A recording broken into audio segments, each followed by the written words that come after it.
السلام علیکم ورحمۃ اللہ وبرکاتہ۔ اعوذ باللہ من الشیطان الرجیم،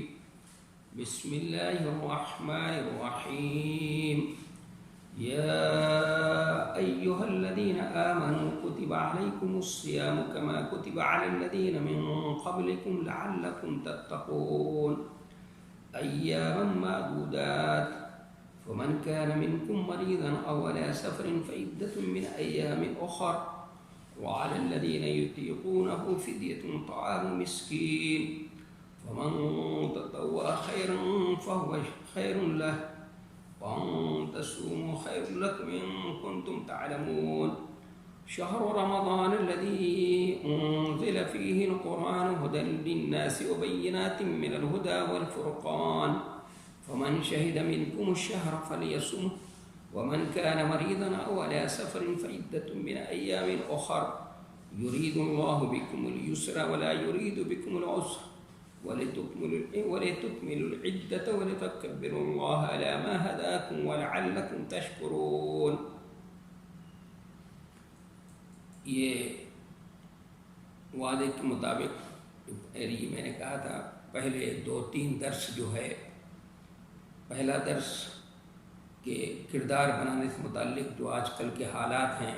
اس میں قرآن ہمیں کیا رہنمائی کرتا ہے تاکہ ہم اپنے ایمان کی، اپنے دین کی حفاظت کر سکیں، اس کے لیے پہلا درس دیا تھا۔ اور چونکہ رمضان المبارک کا مہینہ چل رہا ہے، روزے کا مہینہ ہے، قرآن کا مہینہ چل رہا ہے، تو اس لیے سوچا کہ رمضان کے روزے سے متعلق اور قرآن کی سے متعلق جو باتیں ہیں وہ اس سے متعلق درس ہو جائے، اس لیے سورہ بقرہ کی آج میں نے سورہ بقرہ کی 4 آیتوں کی تلاوت کی ہے۔ تو یہ پہلے اس کا جو پس منظر ہے وہ پس منظر ہمیں معلوم ہو جائے، اس کے پس منظر کی روشنی میں ہم اس کو سمجھنے کی کوشش کریں گے۔ تو اللہ تبارک و تعالیٰ نے اپنی اس کتاب کے اندر ساری عبادتوں کا تذکرہ کیا ہے۔ اللہ نے نماز کا بھی تذکرہ کیا ہے، زکوٰۃ کا تذکرہ بھی ہے، اور روزے کا بھی اور حج کا بھی۔ لیکن جو ہمارے فقہا ہیں، جو ہمارے فقہا نے جس ترتیب کے ساتھ اپنی کتابوں میں نماز اور زکوٰۃ اور روزے اور حج کا تذکرہ کیا ہے، اس طرح سے قرآن مجید کے اندر اللہ جل شانہ نے ان عبادات کا تذکرہ نہیں کیا ہے، اس سے الگ تھلگ انداز ہے۔ تو یہاں پر روزے کا تذکرہ اللہ تعالیٰ نے کیا ہے، تو اس سے پہلے حفظ جان کا وہ جو اصول ہے شریعت کے اندر، جو اس کی اہمیت ہے، غیر مقاصد شریعت میں سے حفظ مال، حفظ جان، ان دو کا تذکرہ ہے۔ یہ شریعت کے جو مقاصد ہیں ان میں سے 2 ہیں یہ، ان کا تذکرہ پہلے ہوا، پہلے اس کی تفصیل بیان کی اللہ تبارک و تعالیٰ نے،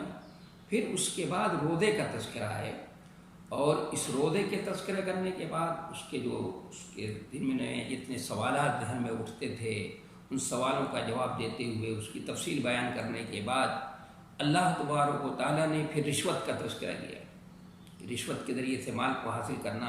یا ناجائز جو بھی طریقے ہیں اس طریقے سے مال کو حاصل کرنا اسلام کے اندر جو ہے بالکل کسی طرح سے جائز اور صحیح نہیں ہے۔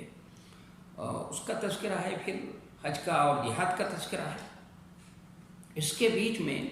اس روزے کو رکھا ہے۔ تو اللہ تبارک و تعالیٰ نے جو یہ ترتیب قائم کی ہے، اس ترتیب سے اندازہ ہوتا ہے کہ اس عبادت کے پیچھے مقصد کیا ہے۔ یعنی اللہ نے جو عبادتوں میں ترتیب رکھی ہے، وہ ترتیب جو شریعت کے اندر اس کے حکمت تشریح ہے، کہ اس کی تشریح کی حکمت کیا ہے، اور اس کے پیچھے سماجی اصلاح، سماج کی اصلاح کا مقصد کیا ہے، اس کے پیچھے لوگوں کی تربیت اور تزکیہ کا مقصد ہے، تو وہ تزکیہ کیا ہے، کس انداز سے تزکیہ کرنا چاہتا ہے قرآن، اور کس انداز سے تربیت کرنا چاہتا ہے، وہ اس پس منظر میں اس حکمت کے تحت جو ہے یہاں پر رکھا اور پھر اس کے پیچھے بعد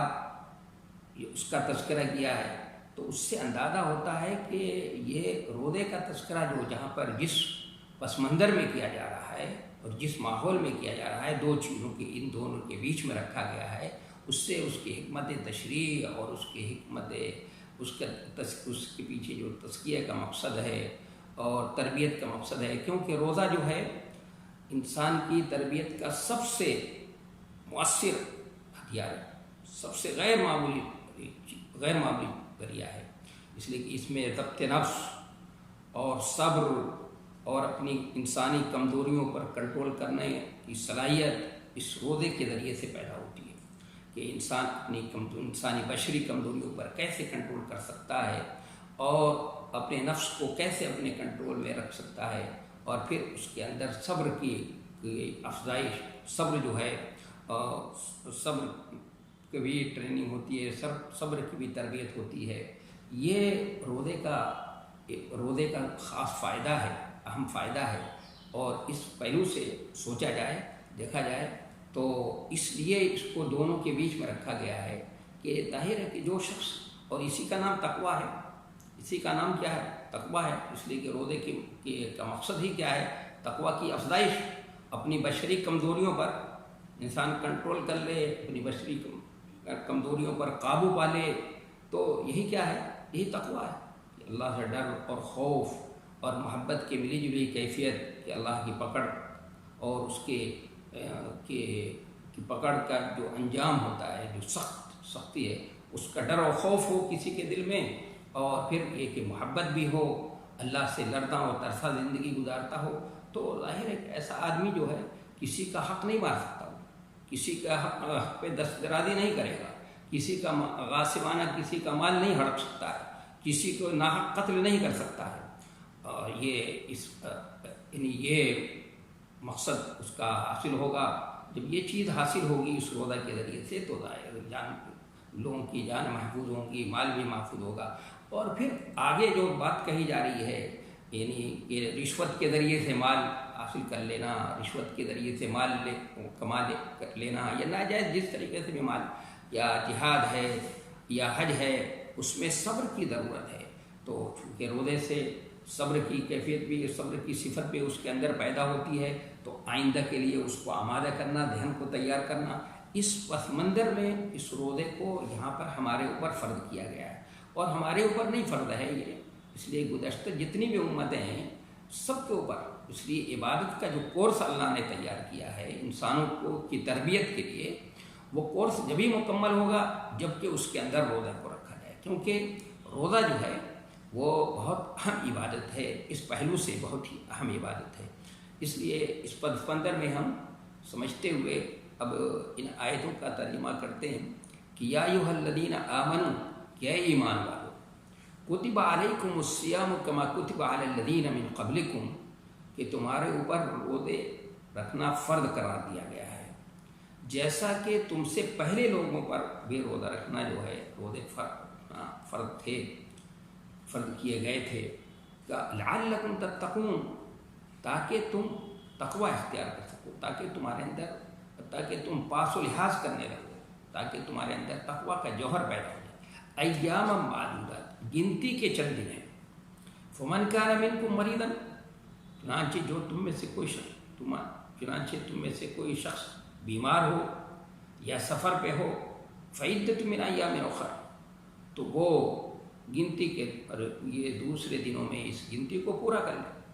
دوسرے دنوں میں اس گنتی پوری کر لے۔ وعلی الذین یطیقونہ، اور جو لوگ اس روزے کی طاقت رکھتے ہیں، یہ ترجمہ بھی ہو سکتا ہے، سبھی مفسرین نے، اکثر مفسرین نے اس کا ترجمہ یہی کیا ہے، اور عبداللہ ابن عباس رضی اللہ عنہما اور امام بخاری رحمۃ اللہ علیہ نے بھی اس ایک ترجمہ پسند کیا ہے، کیا وعلی الذین یطیقونہ کا، کہ یہ جو لوگ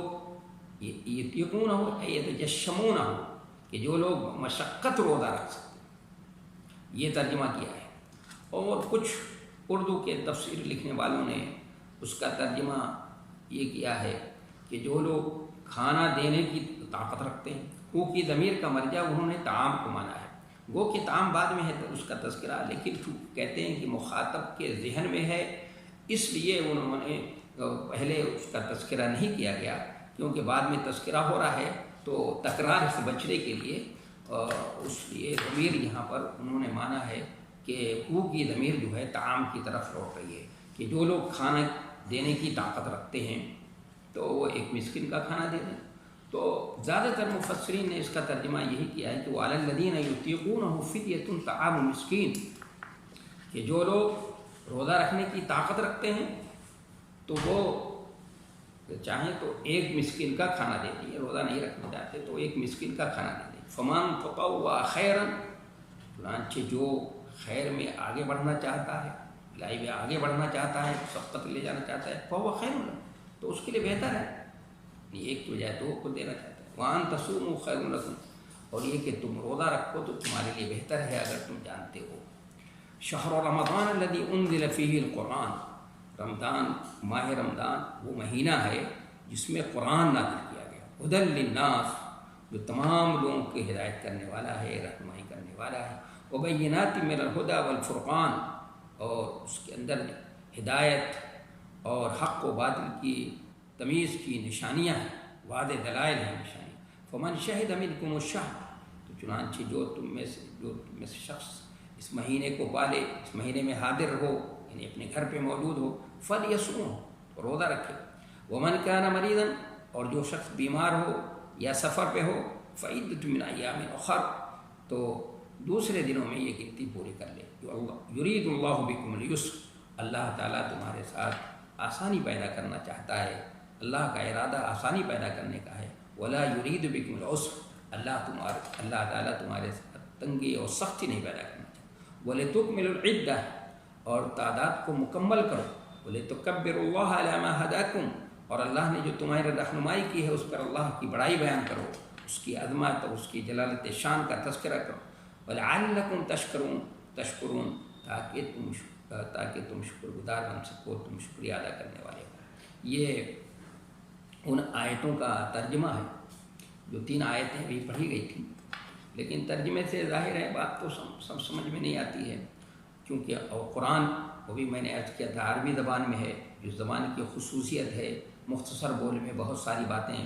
بیان کر دینا، تو اس لیے تھوڑی سی وضاحت بھی کرتا ہوں۔ پہلی بات، یا ایھا الذین آمنوا، کہ ایمان والو، یہاں پر بھی خطاب یا ایھا الذین آمنوا سے ہے کہ ایمان والو، یعنی بہت ہی اچھوتے انداز میں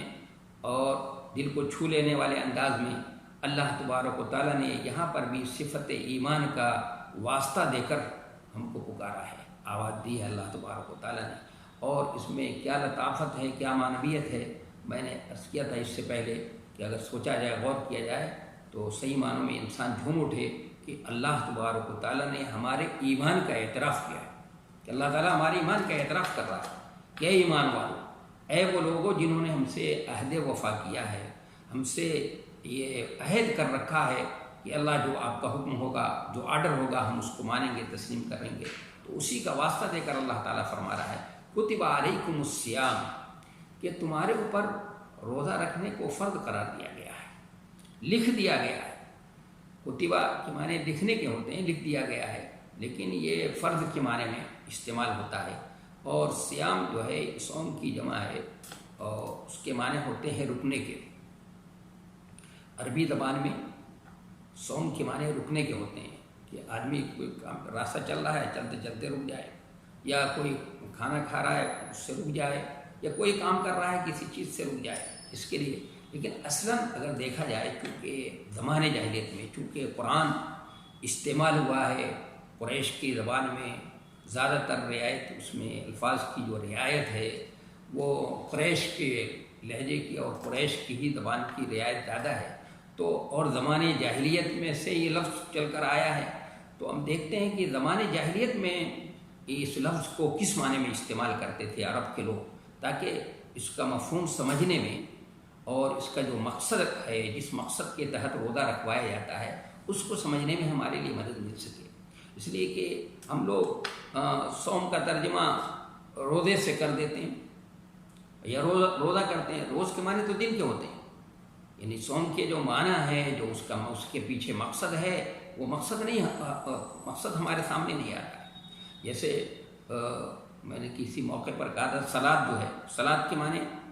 ہم لوگ نماز ترجمہ کر دیتے ہیں، لیکن سلاد کے جو مفہوم ہے عربی زبان میں اور جس مقصد میں اس کے لیے استعمال ہوتا تھا یہ زمانے جاہلیت میں، پھر قرآن نے جن معنوں کے لیے اس کو استعمال کیا ہے وہ معنی ظاہر ہے کہ نماز سے تو وہ لفظ نہیں، کہ نماز کے لفظ سے وہ معنی نہیں ادا ہو سکتا۔ اسی طرح سے سیام کا ہم نے ترجمہ کر دیا روزہ، اس سے بھی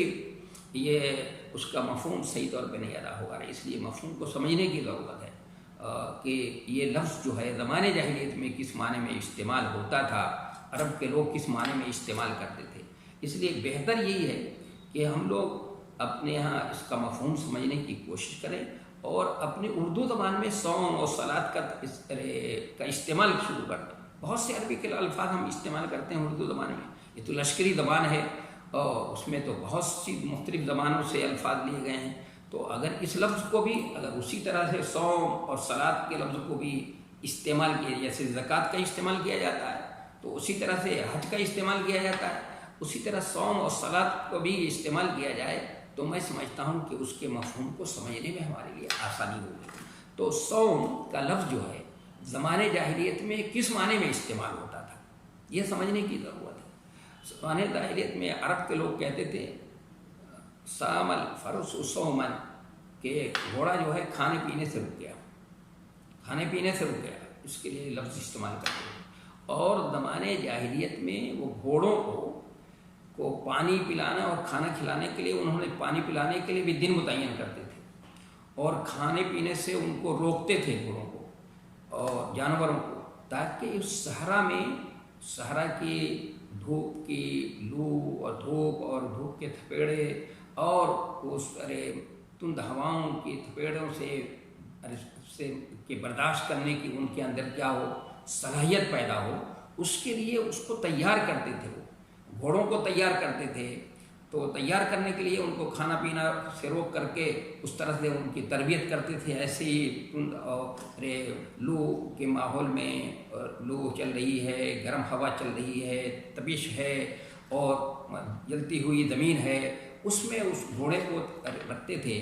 اور اپنے اونٹوں کو جانوروں کو اس طرح سے کیا کرتے تھے سدھاتے تھے۔ جیسے ہمارے یہاں مولانا اسماعیل شہید رحمۃ اللہ علیہ کے بارے میں آتا ہے کہ جب وہ بالا کوٹ اس کے لیے جہاد کے لیے نکل رہے تھے تو اس سے پہلے انہوں نے دلی کی جامع مسجد کے فرش پہ، اس پتھر والے فرش پہ دھوپ میں، سخت مئی اور جون کی دھوپ میں تپش میں ننگے پیر اس پر چلتے تھے، تاکہ ایسے سخت ماحول میں اگر کہیں چلنے کی ضرورت پڑ جائے، پتھریلی زمین ہو اور گرم زمین ہو تو اس میں چلنے کے لیے ہمیں چلنے کی ضرورت پڑ جائے تو ہم اس کو برداشت کریں، اس پہ چل لیں اور آسانی سے اس کو برداشت کر لیں۔ تو اسی طرح وہ جانوروں کو، گھوڑوں کو اور اپنے جانوروں کو عرب کے لوگ اس طرح سے تربیت دیتے تھے، ان کو سدھاتے تھے تاکہ وہ لو کے تھپیڑوں سے اور یہ تند ہواؤں کے تھپیڑوں سے بچنے کے لیے اور اس کے برداشت کرنے کے وہ عادی بن جائیں۔ اس طرح کے چونکہ وہ ان کی زندگی تھی، وہ صحرائی زندگی، اور اس ریگستان کی کیسی تپش ہوتی ہے، کیسی دھوپ ہوتی ہے، کیسی گرمی ہوتی ہے، کہیں کہیں ٹمپریچر جو ہے 52 ڈگری تک پہنچ جاتا ہے، اور وہ بھی ریتیلے اور ریگستانی علاقہ، بڑے بڑے ریگستان۔ تو اس لیے اپنے گھوڑوں کو اس کے لیے سدھانے کے لیے تیار کرتے تھے کہ اگر جنگ میں اس طرح کی ضرورت پڑ جائے، کہیں جا رہے ہیں، سفر کر رہے ہیں تو ایسی ضرورت ہو تو ایک گھوڑا جو ہے وہ آسانی کے ساتھ اس کو برداشت کر لے اور اس کو عادی ہو جائے۔ اور پھر یہ بھی خود اس کے عادی ہوتے تھے، وہ بھی خود بھی برداشت کرتے تھے، ان کی شاعری میں اس کا تذکرہ ملتا ہے۔ تو اصل لفظ جو ہے صوم کا لفظ اس معنی میں استعمال ہوتا تھا۔ صائم، اس کو گھوڑے کو اس کے لیے استعمال کرتے تھے، صائم، یہ صائم ہے، یعنی اس کو ٹرینڈ کیا گیا ہے، اس کو تربیت کی گئی ہے۔ تو یہ اس معنی میں یہ لفظ استعمال ہوتا تھا، اسی معنی میں اس کو استعمال کرتے تھے عرب کے لوگ۔ تو اب وہاں سے اس لفظ کو لیا گیا ہے اور لے کر کے اب روزے کے لیے اس کو استعمال کر لیا گیا۔ تو اب اس کا ترجمہ ہوا کہ اے ایمان والو، تم پر روزہ رکھنے کو فرض قرار دیا گیا ہے، جیسا کہ تم سے پہلے لوگوں پر بھی فرض کیا گیا۔ اللہ تعالیٰ نے چونکہ روزہ رکھنا یعنی کھانے پینے سے روزہ کیا ہے؟ کھانے پینے سے رک جانا، صبح صادق سے لے کر غروب آفتاب تک کھانے پینے سے اور خواہشات نفس سے اور جتنی بھی ایسی چیزیں ہیں یہ کھانے پینے کی، یہ سب چیزوں سے رک جانا، تو یہ کوئی آسان کام نہیں ہے، اور وہ بھی گرمیوں کا روزہ تو بہت مشکل کام ہے۔ تو اس لیے اللہ تبارک و تعالیٰ نے نفسیات کی رعایت کرتے ہوئے یہ فرمایا کہ کما کتب علی الذین من قبلکم، کہ جیسے تم سے پہلے لوگوں پر بھی، یعنی تم سے پہلے جتنی بھی امتیں گزر چکی ہیں ان کے اوپر بھی اس روزے کو فرض قرار دیا گیا ہے۔ یعنی یہ ایسی عبادت ہے کہ چونکہ عبادت کا کورس جب ہی مکمل ہوگا جب اس کو فرض کیا گیا، اور یہ چونکہ اس کا نفس کی تربیت میں، انسان کے تزکیے میں اور اس کی اصلاح میں اس کا بڑا اہم رول ہے، اس لیے ضروری اس کو جو ہے وہ قرار دیا گیا ہے سب کے اوپر اس کو۔ اب اس کی شکل کیا تھی، ان کے اوپر کس انداز کا روزہ فرض تھا،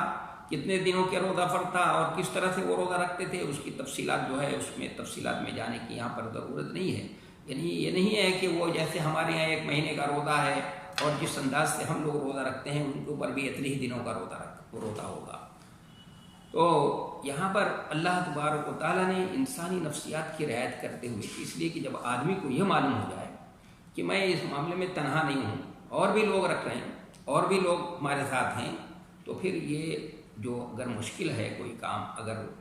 کوئی نفس کے لیے شاق ہے، مشکل کام ہے، تو وہ آسان ہو جاتا ہے۔ تو ایک ذہنی وہ جو بوجھ آدمی کلفت محسوس کرتا، اس کو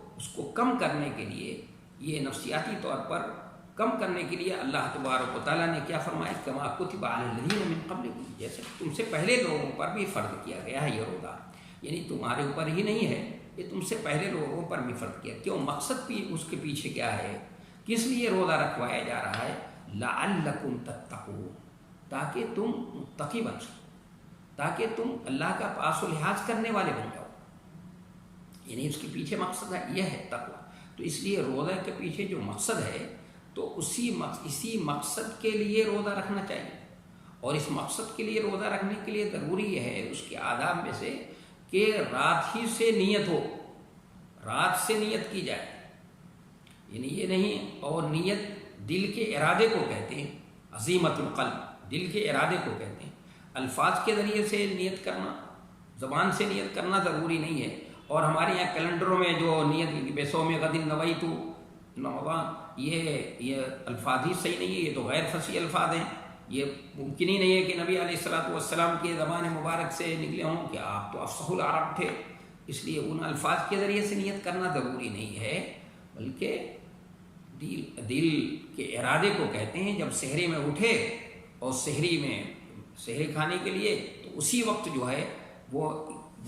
ارادہ کر لے کہ میں اس مقصد کے لیے، اللہ کے لیے، خالص اللہ کی رضا کے لیے، خالص اللہ کی خوشنودی اور اس کا قرب حاصل کرنے کے لیے روزہ رکھتا ہوں، یہ مقصد ہو،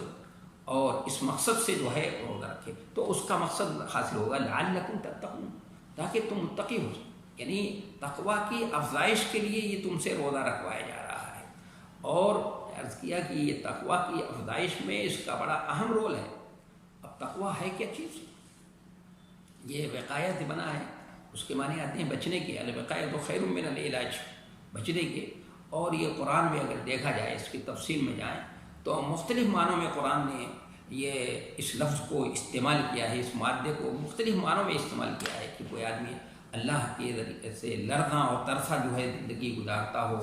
اور یعنی ہمہ وقت جو ہے لرزاں اور ترسا رہتا ہو، جیسے سورہ زمر میں وسیق الذین اتقوا ربهم الی الجنۃ زمرا، کہ جو لوگ، ان لوگوں کو جنت کی طرف لے جایا گیا، اور ٹولیوں کی شکل میں اور قافلوں کی شکل میں، جو لوگ اللہ سے لرزاں اور ترساں جو ہے زندگی گزارتے ہیں اور لرزتے رہتے ہیں، ہر وقت کانپتے رہتے ہیں، اور یا ایسے بچنے کے معنی میں وہ قرآن نے یہ کہا ہے کہ سورہ مزمل میں ہے کہ قرآن نے کہا ہے کہ کیف تتقون ان کفرتم یوم یجعل الولدان، کیف تتقون ان کفرتم یوم یجعل الولدان شیبا، کیف تتقون ان کفرتم یوم یجعل الولدان شیبا، اگر تم کفر کرتے ہو تو اس دن کی سختی سے کیسے بچ سکتے ہو، کیسے بچو گے؟ جس دن کی سختی جو ہے بچوں کو بوڑھا کر دے گی۔ تو بچنے کے معنی ہے۔ اور بھی مختلف معنوں میں قرآن میں اللہ تبارک و تعالیٰ نے اس لفظ کو استعمال کیا ہے۔ تو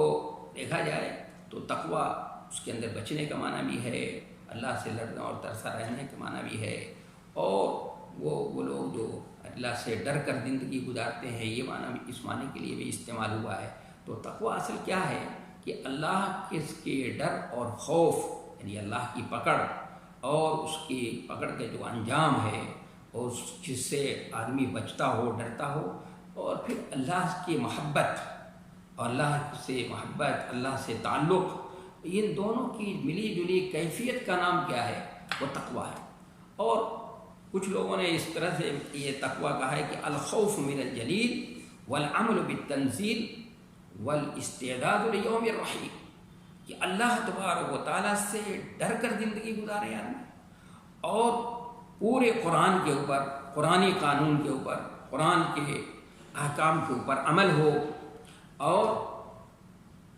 کوچ والے دن کے لیے تیاری ہو کہ بھائی ایک دن اس دنیا سے جانا ہے، اس دن کے لیے تیاری ہو۔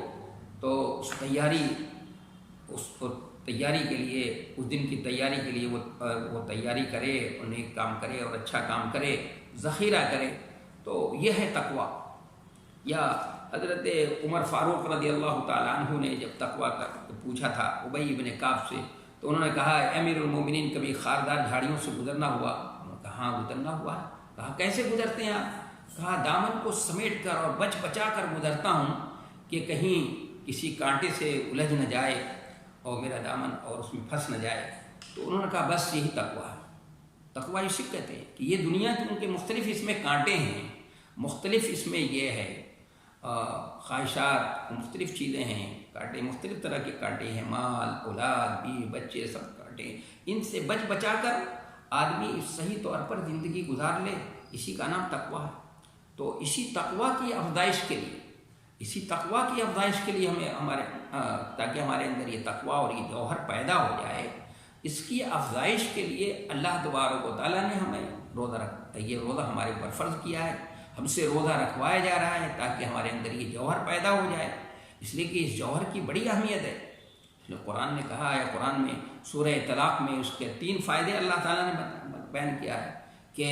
وَمَن يَتَّقِ اللَّهَ يَجْعَل لَّهُ مَخْرَجًا، کہ اللہ تبارک و تعالیٰ سے جو تقویٰ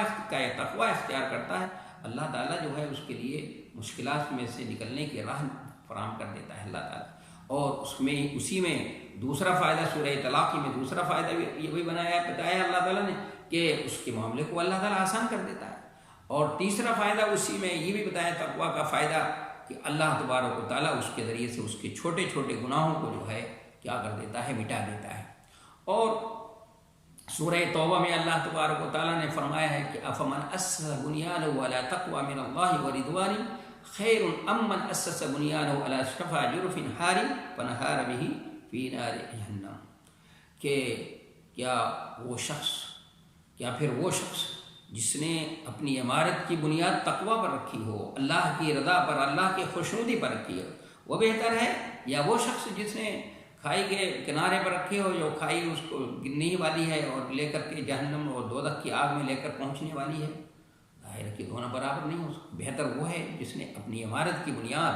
جس نے اپنی زندگی کی عمارت کی بنیاد کس پر رکھی ہے؟ تقویٰ کے اوپر رکھی ہے۔ تقویٰ کی اہمیت ہے۔ اور سورہ انفال میں تو اللہ تبارک و تعالیٰ نے تقویٰ کا عجیب و غریب فائدہ بتایا ہے، بڑا اچھوتا فائدہ بتایا ہے۔ یا ایھا الذین آمنوا ان تتقوا اللہ یجعل لکم فرقانا، کہ ایمان والو اگر تم اللہ سے ڈرنے لگو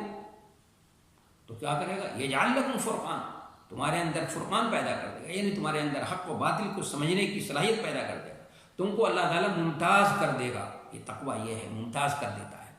اور یعنی جیسے ممتاز ہو جاؤ گے، جیسے ہیروں میں، جیسے پتھروں میں ہیرا ممتاز ہوتا ہے، کانٹوں کے درمیان پھول ممتاز ہوتا ہے، اس طرح سے تم کو ممتاز کر دے گا۔ تو یہ تقویٰ، اس کی بڑی اہمیت ہے، اسی کی افزائش کے لیے۔ اور صحیح معنوں میں اس قرآن سے فائدہ کن کو پہنچے گا؟ ویسے تو یہ ہدایت نامہ ہے، یہ تو سارے انسانوں کے لیے ہدایت ہے، آگے بتائے گا، قرآن بتا رہا ہے سارے انسانوں کی ہدایت ہے، لیکن اس ہدایت نامے سے فائدہ وہی لوگ اٹھائیں گے جن کے اندر تقویٰ کا جوہر ہوگا، ہدی للمتقین، جن کے اندر تقویٰ کا جوہر ہوگا ان کے لیے ہدایت۔ اس کو اس طرح سے سمجھا جا سکتا ہے جیسے سورج نکلتا ہے وہ سب کے لیے نکلتا ہے،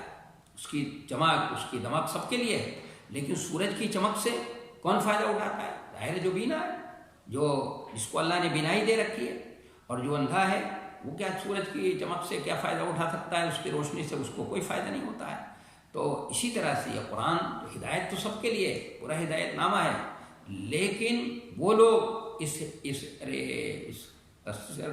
آب حیات سے اور اس چشمہ رحمت سے وہی لوگ فائدہ اٹھا سکتے ہیں جن کے اندر تقویٰ کا جوہر ہے۔ تو اسی تقویٰ کے جوہر کی افزائش کے لیے، اس کو ابھی میں نے پہلے درس میں بتایا تھا کہ یا ایھا الذین آمنوا اتقوا اللہ حق تقاتہ ولا تموتن الا وانتم مسلمون، کہ ایمان والو اللہ سے ایسے ڈرو جیسے اس سے ڈرنے کا حق ہے۔ تو میں نے بتایا تھا کہ اللہ سے اس طرح ڈرنا جس سے ڈرنے کا حق ہے، تو یہ بھی ہوگا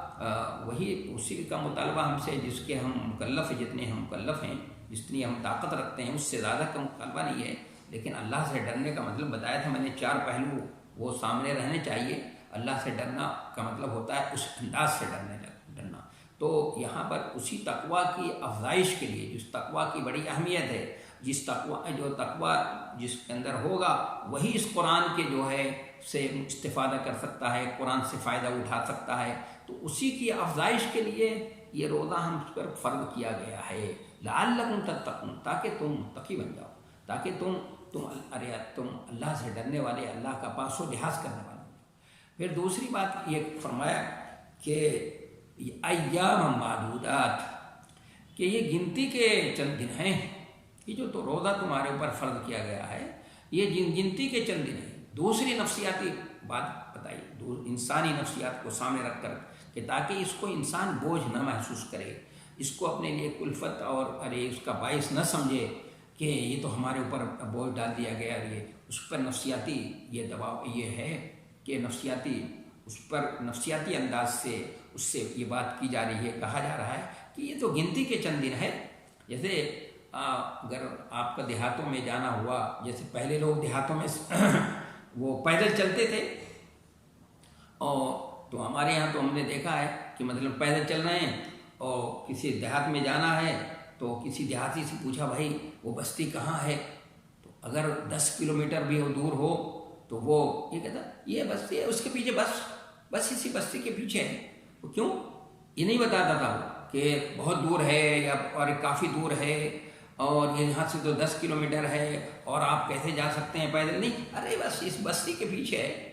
تو وہ دیہاتی اس انداز سے بتاتا ہے، کیوں؟ اس لیے کہ اگر اس سے یہ کہہ دیتا ہے کہ بہت دور ہے اور 10 کلومیٹر دور ہے یہاں سے، تو فوراً وہ ہمت ہار جاتا، وہ ہٹ جاتا۔ تو اسی پہلو سے قرآن بھی یہاں پر کہہ رہا ہے نفسیاتی انداز سے ہمارے اوپر۔ ایک بات، پہلی بات تو یہ کہہ دی کہ کما کتب علی الذین من قبلکم، کہ روزہ تم پر نہیں فرض ہے، تم سے پہلے لوگوں پر بھی فرض کیا گیا ہے، تمہارے ساتھ بہت سے لوگ رہیں، اور پھر اس کو اجتماعی طور پہ رکھا جائے گا۔ اور دوسری نفسیاتی طور پر یہ بات، تاکہ اس کو ہلکا کرنے کے لیے، اس کو ہمارے لیے آسان بنانے کے لیے اللہ تعالیٰ نے فرمایا کہ ایام معدودات، یہ گنتی کے چند دن ہیں۔ تو وہ گنتی کے چند دن ایام معدودات سے کیا مراد ہیں؟ کچھ لوگوں نے وہاں پر یہ سمجھ لیا ہے، اور میں سمجھتا ہوں ان کی بات جو ہے وہ کسی طرح سے بھی صحیح نہیں ہے، کہ ایام معدودات سے جو ہے وہ دن مراد ہیں گنتی کے چند دن یہاں پر جو نبی صلی اللہ علیہ وسلم روزہ فرض ہونے سے پہلے رکھا کرتے تھے۔ جیسے ہر مہینے کے ایام 20 کا روزہ آپ صلی اللہ علیہ وسلم رکھا کرتے تھے، تو وہ جو ہیں وہ روزے وہ دن مراد ہیں۔ اس لیے کہ یہ کسی طرح سے بھی یہاں پر ایام 20 کا روزہ جو آپ صلی اللہ علیہ وسلم رکھا کرتے تھے، یا جو روزہ آپ صلی اللہ علیہ وسلم جیسے عاشورہ کا روزہ رکھتے تھے، وہ سب وہ روزے اور وہ دن مراد ہیں؟ نہیں، یہاں پر وہ دن مراد نہیں ہے۔ ایام معدودات سے وہ نہیں ہو سکتا ہے، کیوں؟ اس لیے کہ آگے شہر رمضان الذی انزل فیہ القرآن، جو آگے قرآن کہہ رہا ہے، خود قرآن نے وضاحت کر دی کہ ایام معدودات سے مراد کیا ہے؟ شہر رمضان، رمضان المبارک کا مہینہ مراد ہے۔ یعنی یہ رمضان المبارک کا ایک مہینہ جو ہے یہ گنتی کے چند دن تو ہی ہیں۔ ظاہر ہے کہ 12 مہینے کے اندر 30 یا 29 دن کیا ہیں؟ کوئی زیادہ نہیں ہے، گنتی کے چند دن ہیں۔ اس لیے قرآن نے کہا ان کو تخفیف کے لیے اور نفسیاتی طور پر اس کو ہلکا کرنے کے لیے کہہ دیا کہ یہ گنتی کے چند دن ہے، اور یہ گنتی کے چند دن سے مراد جو ہے وہ نہیں ہے جیسا کہ بعض لوگوں نے سمجھا ہے، بلکہ زیادہ صحیح بات یہ ہے کہ وہ رمضان کے وہی 30 دن رمضان المبارک کا مہینہ مراد ہے۔ اسی پر بس کرتے ہیں انشاءاللہ۔ دوسرا درس جو ہوگا، یہ جو 3 آیتیں پڑھی گئی تھیں اس کے انشاءاللہ مکمل اس کو کر دیا جائے گا۔ وما توفیق